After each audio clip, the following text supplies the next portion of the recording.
Well, this one's devastating. Again, like what I love about the Monday show is just how person first it is. And like you hear a lot of firsthand experience and experiences from our guest who was Madeline. This is one of the many episodes in which listeners say to me to this day, oh, there's this thing that I heard about first on Canadaland and now everyone's talking about it. And the issues around Canada's approach to medically assisted death and how that system, which I think was a system that was created for all the best reasons, is interacting with our shitty, broken social safety net. And people are like, opting for death when they would rather live. That is something that I've seen other journalists, even like from the National Post. I think Chris Selly has said, we're going to look back on this the same way we look back on like things like the thalidomide crisis of like, this is like a travesty of public policy. Yeah. There's something as long form audio, but podcast in particular, that allows you to have an intimacy with someone, get to know them, hear a person's voice at length, and to suddenly realize that this person has to quantify the value of her life. That it's like the worst case scenario of capitalism. Maybe it's like what the U.S. medical system isn't as often, but it's the realizing like we now have a system that is designed to not so much catch people who fall through the cracks as potentially eliminate them or allow them to eliminate themselves, and that's pretty fucked up. And this episode drove that home. It was the first time that this issue made sense to me. So here it is, Charisse Suturin with The High Cost of Living.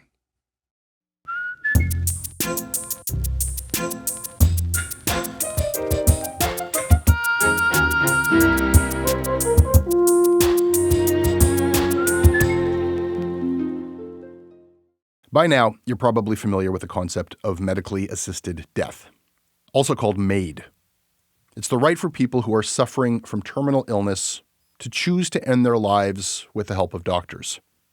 If you are in pain that cannot be relieved, if your quality of life is unbearable, and if that suffering is a cruel last chapter for you before your illness claims you, then the law does provide you with the choice of death. But what if your illness is not terminal? And what if the pain and suffering that you're experiencing is manageable, but only if you have enough money? And what if you don't? In Canada right now, there are people who are choosing medically assisted death, not because their illnesses are killing them or because their pain is unbearable, but because they can't afford the cost of managing that pain. They don't have enough money to get the care that they need to live with dignity. Changes have been made to Canada's medically assisted death laws that now allow people who are not terminal to seek MAiD. Today you're going to meet one of them, a woman who describes herself as being on a death clock. She can live with her disease in enough comfort to make life worth living until her money runs out. At which point, she says, she will be literally priced out of life. This is going to make you uncomfortable, but for that individual and for many other Canadians, that is just the choice that they are facing. Reporter Charisse Suturin has this story. Wait for it.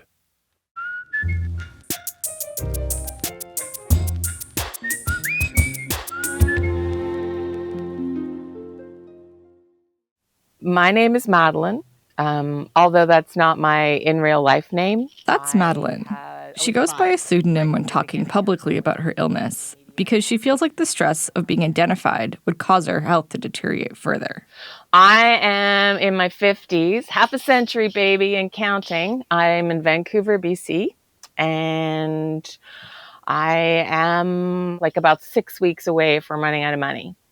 6 weeks away from not getting to stay alive anymore. It's the very beginning of, well, it's not 6 weeks. Oh my God, it's the beginning of October, right this second.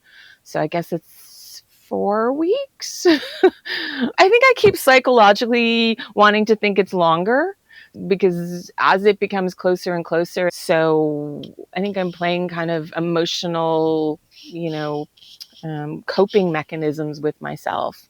I am focusing on Halloween because I love Halloween. I get to stay alive through Halloween, and when I reached her at home in early October, she told me that there were only a few weeks before the money she had left to treat her chronic illness would run out. A countdown that she calls her death clock. Because when the money does run out, she says she will be making a call to a doctor to administer medically assisted death. And by the time you hear this, that clock may have run out of time.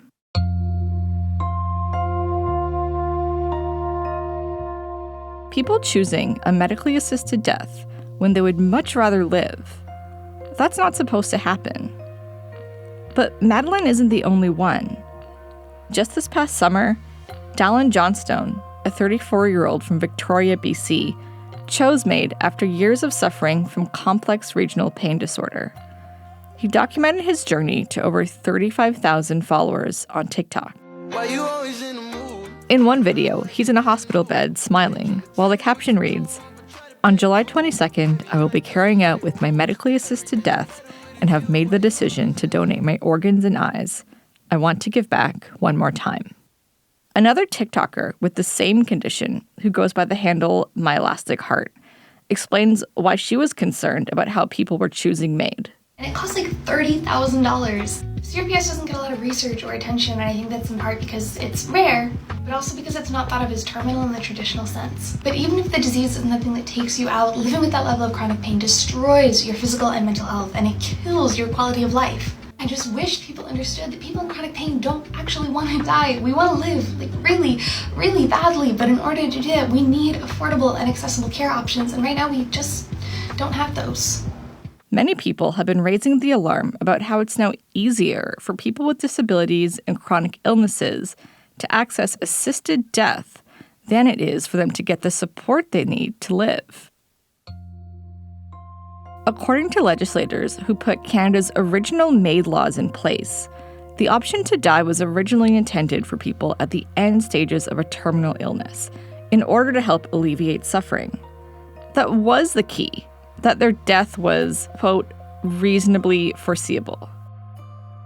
But then last year, a change was proposed. After two people with severe disabilities who were not near the end of life wanted the right to die on their own terms, they took their cases to court. And that led to the creation of Bill C-7, which would allow Canadians to get MAiD even if their death was not foreseeable. Here's how David Lametti, Minister of Justice and Attorney General of Canada, described the bill during parliamentary testimonies. Bill C-7 proposes an important change to our medical assistance in dying, or MAiD regime. This legislation will prioritize the individual autonomy of Canadians who are suffering to choose a peaceful death if they determine that their situation is no longer tolerable to them, regardless of proximity to death. After much debate, the bill was passed in March 2021 with some key safeguards. Notably, that there should be a minimum 90-day waiting period for an assessment of all MAiD requests. But there's a problem. See, for a lot of people, being able to tolerate their condition involves things that cost money, things like expensive treatments, assistive devices, or access to home care. The bill did not take into consideration the many people who would choose death not because their conditions can't be managed through treatments, therapies, and support, but only because they can't afford those supports. In practice, the change to the bill now offers these people death as an affordable solution to pain and suffering. And Madeline is one of those people. Madeline lives with a chronic illness called myalgic encephalomyelitis, or ME. It affects multiple systems in the body and is classified as a type of neurological disorder with symptoms like extreme fatigue, joint pain, cognitive difficulties, and much more. ME is a result of post-viral fatigue syndrome, which is sometimes triggered following a serious viral infection. Some experts now suggest that long COVID might be the same as ME or has a similar underlying mechanism. For Madeline, her disease was triggered when she got mono as a child. I caught mono from somebody who had been cleared as being contagious, and it was vicious. It was 8 months. It was a really bad pneumonia. And then when it was over, I just started catching every single solitary bug that existed. If you walked into the room and thought about having a cold, I had pneumonia. And a series of ear infections until my eardrums burst, a series of urinary tract infections until I couldn't pee anymore. Then when she was in her 30s, still managing chronic illness but pursuing an acting career in Vancouver, she got mono again. And that led to a domino effect of worsening symptoms and new illnesses that doctors struggled to treat, leaving her unable to get out of bed or even breathe comfortably. I had come out here from university to, pursue my career. I won an award for one play. I got nominated for another. And then I came down with this mysterious flu that wouldn't go away. And I had a doctor finally say, I think that's mono. And after that, all the symptoms I had before became amplified dramatically. Colds and flus, I caught them a lot before, but they were usually a couple weeks long. After the second round of mono, they were 3.5 months at full force, scaring the hell out of everybody. There's no standard treatment for ME and no cure.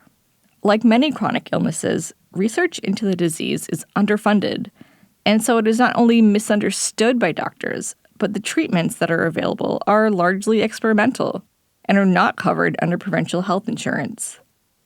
So, Madeline was largely left on her own to deal with her health issues. She became unable to work or pursue her acting career and barely able to leave the house.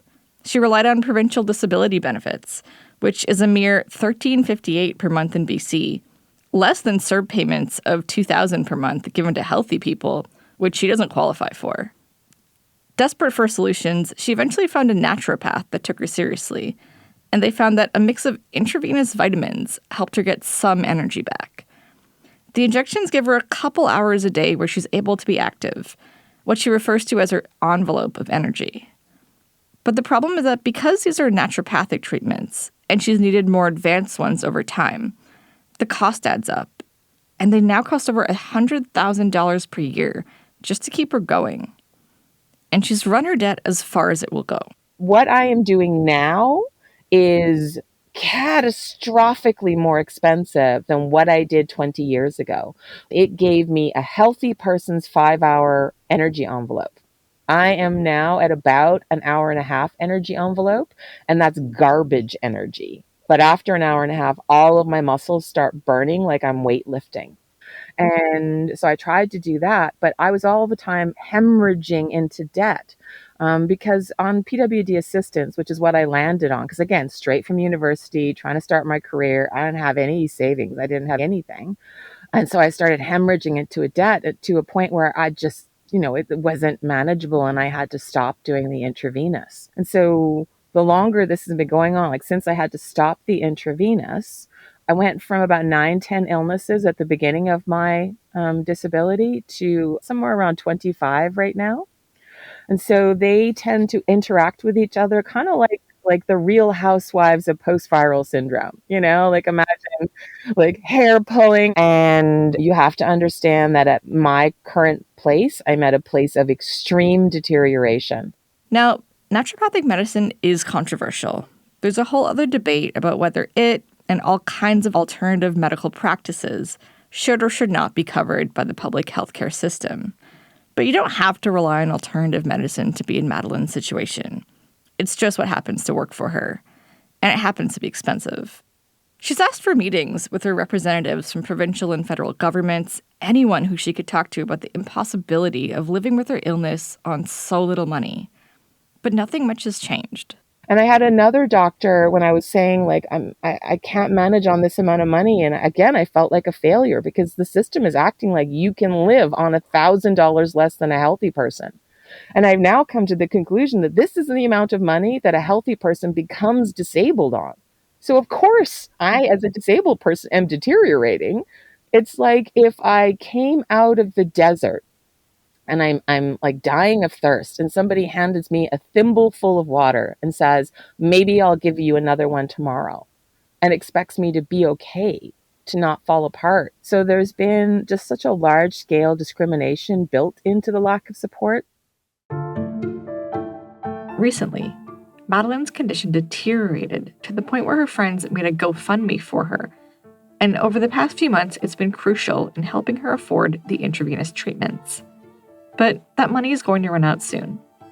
And when it does run out, she says she'll make a call to her MAiD doctor to set up a time to die. Her fear is that if she waits too long, she will deteriorate to the point where she is no longer able to consent to medical care.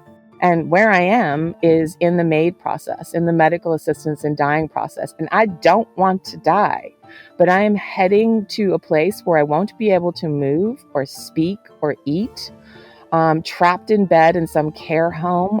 How do I want to go out? Because I don't have a choice if help doesn't come, if the government doesn't start giving me supports that I need. And I've been trying. But in the meantime, the stopgap is the GoFundMe, and money has just been trickling in. And I mean, I'm so grateful for people who shared, but there's also a real emotional challenge to, from month to month, not knowing if I survive the next month. And it's strictly begging for help.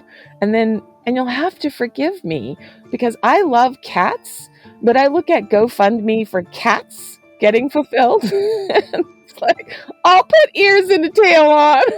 I'll do it. The Canadian government was warned that situations like this would happen with lots of people if they amended Bill C-7, back when the bill was being debated in Parliament in the fall of 2020.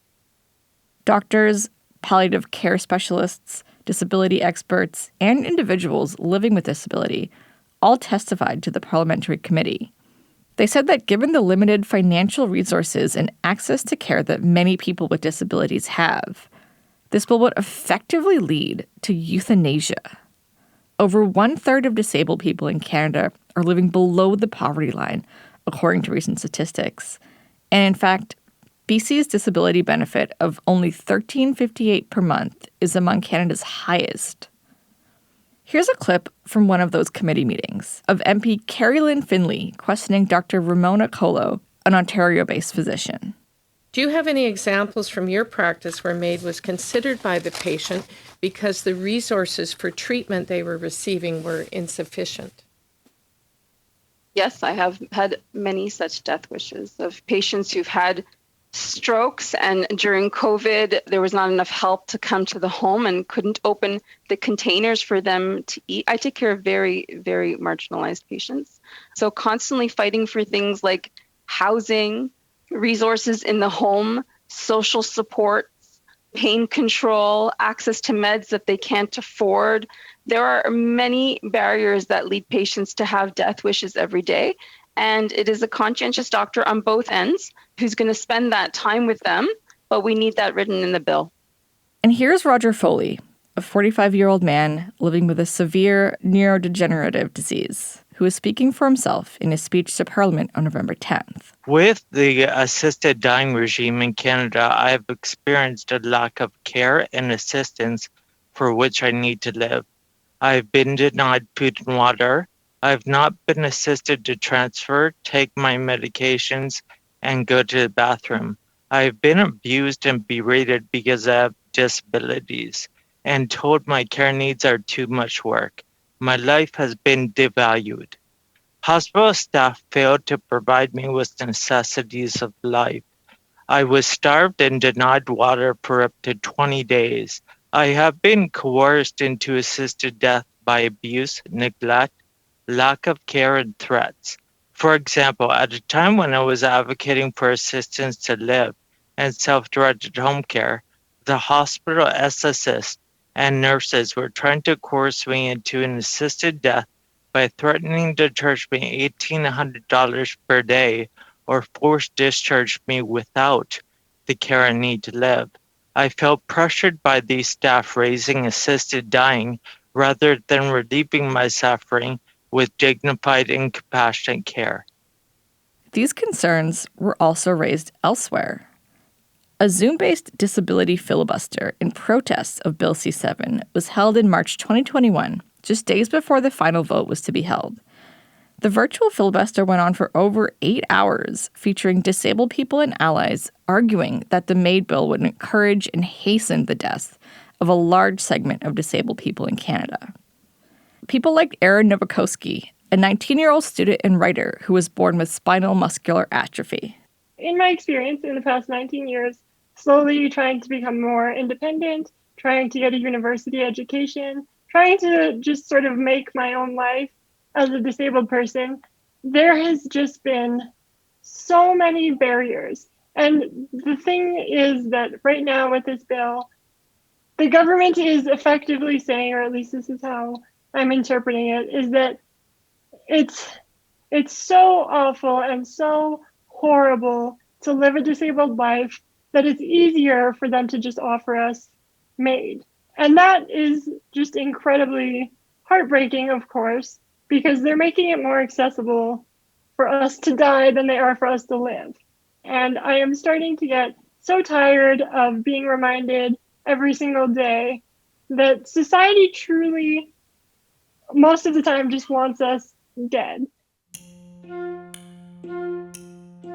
Despite the resistance, the bill did pass, with an amendment requiring the government to address some concerns by collecting race-based data about who requests and who receives assisted dying in the year following. Parliament also resolved to review the impact of the bill soon after it became law. This was done to find out if the warnings were accurate, if disabled people do in fact feel forced to take MAiD instead of receiving real support and resources. So how widespread is this issue? How many people in Canada are faced with only two options, a life in pain or no life at all? I spoke with a doctor who's worked with patients who have requested MAiD. My name's Sonu Gand. I'm a professor of psychiatry at the University of Toronto and chief of psychiatry at Humber River Hospital in Toronto. I actually am physician chair of our hospital MAiD team. And so I've seen the value that MAiD can bring in certain appropriate situations. In terms of the recent expansion, however, I have significant concern with the risks of that expansion. He says that while there is no data yet available for people who have received MAiD because of C7, he has seen that MAiD is being requested by people that were never supposed to be the ones the legislation was intended for. People who never got a chance at dignity. This is precisely the concern that as it's expanding, what ends up happening is that people will seek MAiD for life suffering and social suffering. And whether that's something that makes sense for society, that could be a valid debate. The problem is that that's not the debate that's been had so far. And there's been a very different pretense, a very different assumption of what MAiD is being provided for. You know, the fundamental foot in the door primary safeguard, and I think it's dangerous to provide death for one reason when we're pretending it's being provided for another reason. What we're actually doing is, for some populations, that might be true, but that tends to be the more privileged populations who've had a chance to live with dignity. For marginalized populations who are struggling with poverty, with loneliness, with access to care, for those marginalized populations, we're saying we will provide you death that's easier, we'll provide you death with dignity, but society's never given them a chance to live with dignity. He says that while this was likely unintentional, the MAiD legislation also ends up being cost-effective compared to actually providing for social and medical supports for people who are disabled and chronically ill. We also know that providing MAiD is, again, I really regret to have to use this term, but it's the truth. Providing MAiD is cost-effective, quote unquote. That soon after the initial legislation came in, there was some work in Canada that estimated between, I think it was between about 40 to 140 or, $40 to $150 million cost savings initially on an annual basis before this expansion in C7 even came in. But it's a relatively significant amount. And none of that actually even takes into account the savings of not having to provide community supports for chronic illness in the community for decades.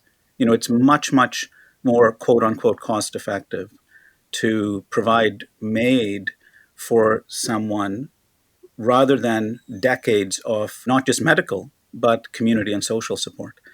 And so I don't think anyone would suggest that there are conscious motivations that way, but these things do have an impact in terms of how policies may unfold or get entrenched over time. Dr. Gand is also concerned about an upcoming change to the legislation, which would further expand access to MAiD by providing it for people with mental illnesses. So up until now, if somebody had a mental illness, they could apply for MAiD, but they would have needed some other medical condition also that would be leading to reasonably foreseeable death. Because mental illnesses in and of themselves don't tend to lead to foreseeable death. And for that reason, it wasn't that people with mental illness could not apply, but they would have needed some other reason that met the requirement for reasonably foreseeable death. What has now changed with this legislation is that the government is saying that automatically by March 2023, there will be MAiD provided for mental illness alone, meaning that if the only thing that you are seeking MAiD for is, say, depression, you would potentially qualify. So just think about the impact that that has on who would be seeking MAiD. And what my concern is that we'll end up seeing essentially two different populations seeking it. One, the more privileged population, who does now receive greater autonomy to die on their terms, but that also will come with a high cost, and that will be of more marginalized populations seeking assisted dying for social suffering, because society couldn't or wouldn't help them in other ways. Which brings us back to Madeline. I'm trying really hard not to freak out because, I'm grateful that MAiD exists. It beats the hell out of a prolonged, slow death, but that I'm facing death for something that can be managed is bloody ridiculous. And it makes me so angry, and I'm hard pressed every time I look it in the eye. I feel so emotional. So I try to distract myself everywhere I can, but it's right there. It's right there. It's not like some mysterious, I don't know when I'm going to die. It's like I die when I run out of money. I die when I run through the last of my debt window and the last of the GoFundMe. And it's really hard to just be again and again begging for my life on the internet.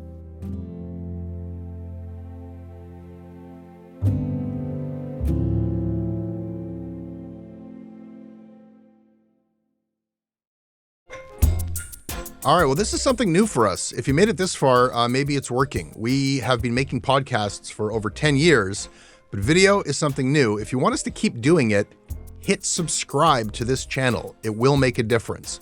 You also might want to hit subscribe to our main channel, and we're going to be posting videos there, exclusive content that we are not putting anywhere else. Also, Canadaland is a audience-supported news organization. We need people to support us directly, and we have an incredible membership program. You'll get ad-free versions of all of our podcasts. You'll get discounts and exclusive access to our merchandise. You'll get invites and early access and discounts to our live and virtual events. More than anything else, you will be keeping journalism alive in this country. To help us out, and we rely on it, go to Canadaland.com/join.